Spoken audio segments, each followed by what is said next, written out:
আমরা এই বাংলাদেশে যে আশাগুলোকে সামনে রেখে এত তরুণ প্রজন্ম রক্ত দিল, সেই সিস্টেমগুলোর আমরা সংস্কার দেখতে চাই। কোন একজন বড় অফিসার, যত বড়ই অফিসার হোক না কেন, সে যদি কোনো জনগণের সাথে অন্যায় করে, ভয় দেখায়, ক্ষমতার অপব্যবহার করে, তারও বিচার হইতে হবে। আমরা বাংলাদেশে দেখেছি বড় বড় অফিস আছে, নাম দুর্নীতি দমন কমিশন, অথচ সেটাই ছিল বিগত 16 বছর ধরে দুর্নীতির আখড়া। ওটাকে ব্যবহার করে রাজনৈতিক ফায়দা নেওয়া হয়েছে। আমরা বিগত 16 বছরের রাজনৈতিক কালচার দেখেছি।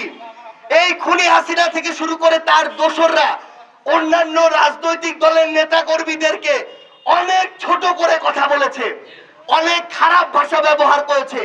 কিন্তু এখন আমরা কিছু রাজনৈতিক দলের কিছু সিনিয়র নেতৃবৃন্দকে একই ভাষায় কথা বলতে দেখছি। আমরা স্পষ্ট করে একটা কথা বলি, যেই ভাষায় আপনাদের উপর এতদিন ধরে জুলুম করা হয়েছে, ওই ভাষার চর্চা যদি আপনারা আবার করেন, জনগণ আপনাদেরকে ছুঁড়ে ফেলবে।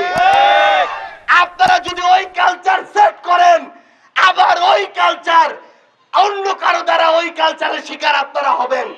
কিন্তু এই তরুণ প্রজন্ম ওই কালচার আর সেট করতে দিবে না। এই জন্য কথা বলার সময় সাবধানে কথা বলবেন। আপনার ভাষা ঠিক করবে আপনি আমার মুরব্বী কিনা, আপনি আমার থেকে শ্রদ্ধা বা সম্মান পাবেন কিনা।